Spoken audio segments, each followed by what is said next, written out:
رسول الله صلی الله علیه و سلم در حجرهشان داشتن نماز میخواندن. امام حسین جان جگرگوشه رسول الله صلی الله علیه و سلم آمدن. رسول الله در سجده بودن، امام حسین جان به بالای کتفان رسول الله صلی الله علیه و سلم برآمدن.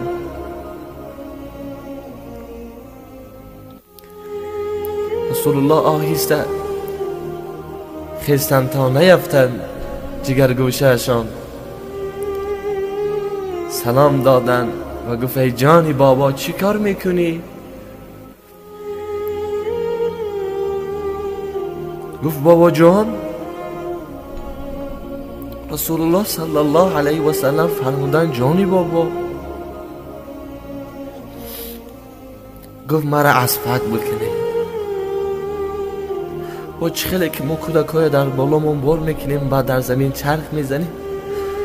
رسول الله صلی الله علیه و سلم زانوهای مبارکه در زمین ماندن، کفهای دستی کشه در زمین ماندن، در گرد خانه چرخ زدن. حضرت امام حسین جان گفت بابا جان، گفت اشترا لجام دارن که لجاماشون میخفن که تا که نیفتن.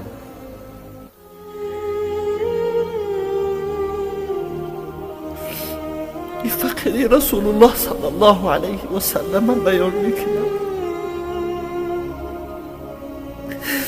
امام حسین جان میگه که همه در بیرون اسب میتازن، اشتر میتازن، ما چیزی نداریم.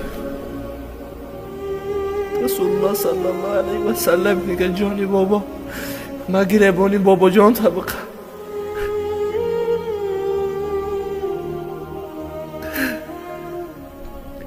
امام حسین جان وقتی گریبانی رسول الله صلی الله علیه و سلم رو میگیره، گیردی خانه چرخ میزنه، باز میگه بابا جان، میگه جانی بابا.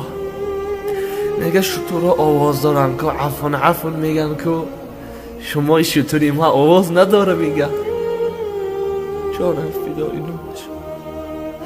رسول الله صلی الله علیه و سلم میگه اینک اشتری تو آواز میبروره. رسول الله صلی الله علیه و سلم میگه دی خانه چرخ میزنه، عفون عفون میگه.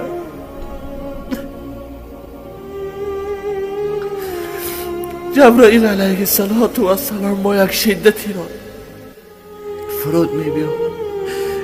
جانم فدای تو یا رسول الله، سکوت بکن.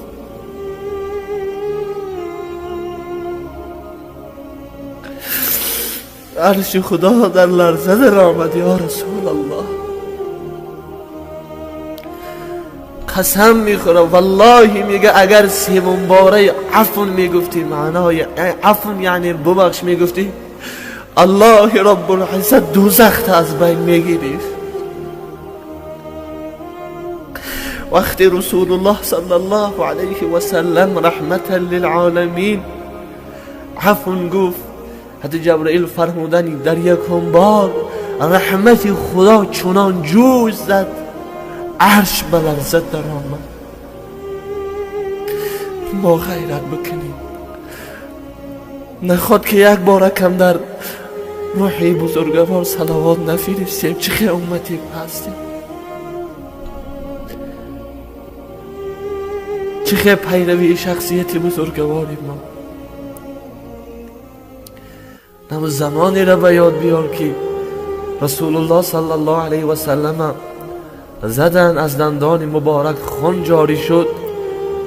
الله گفت جبرائیل محمد مادر نداره، او محمد همچون مادر نوازش بکن.